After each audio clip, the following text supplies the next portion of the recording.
Arabadona juin kalo kletan woro ambalma o bisimila malak chuka don kibaru keneka bi kibara mambulo kada kuloka ore sibrido juin kalo kletan fla mali finti fla ul kon tora bingal ke wale do konna gaw kibara mun sarama ul kon ne ayere gafo ko mali finti do ni ul kon ka daga yoro oni gaw cela o kon be kilometre bi yoro nyokona kon bo ka ul kon to ni yoro ko fale na ugala kana barawla ul kon me fe ka uso gere alibi o kon ne senfe ul kon tarabo jetge wala tabado kon indugulen kan yoro leno ni o kon senfe uye muju wili finti nunu kon na mafla ul kon bonela unina wasere do kon fene ka fala ko finti kelen ko o fene jogina ka fara ma sale nunu fene ka ame wakati mne ko sisan ama soro ka do ni jetge wala tabanu kon huye makele muniye ga kibara wala mana boko fe amuda okluka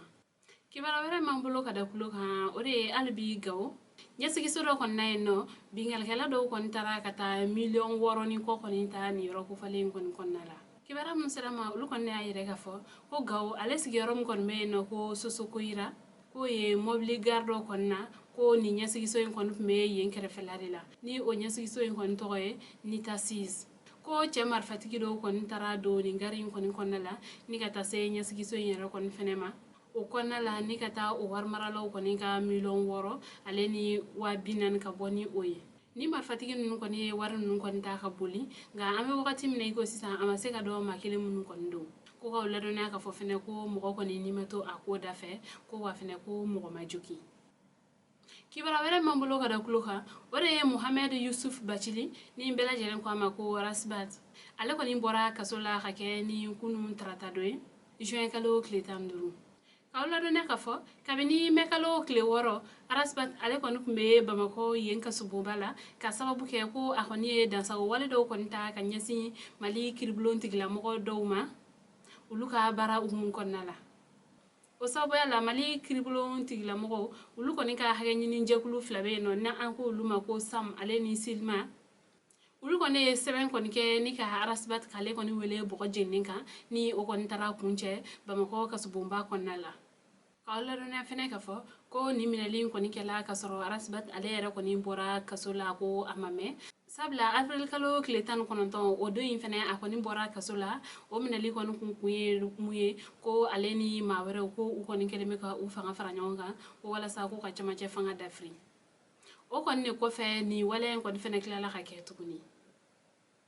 ngame wakati mine go sisa arasbat ale ko ni labla lendo kuna foni kunchala kibara wale mambulo kada kuloka ore ka ke ni tratado juin kalo kletan duru ayira la ka fo ko coronavirus era mo nan la mali jamana kono mo gan woro ulu kene la ka bo coronavirus banala coronavirus era mo nan munna ayira la ka fo ko masaba ulu won kun skiro benendo bamako sigida flanama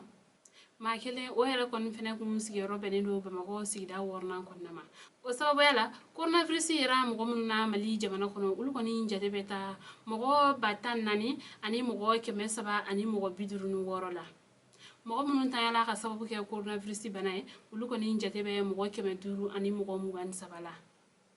mo munun fene kele la ka bo coronavirus banala ulu koni jate be mo ba kononton keme kononton ale ni bishegin durula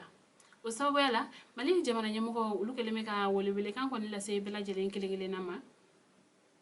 albi beka janto sanya wale ulu matarafalla wala sa chukamna amsaka coronavirus bana kele ka bo mali jamana kono ambali mo ni ne ku awa bidon kibaru kada okuluka ani che aka kuluma jala o kambe anyona were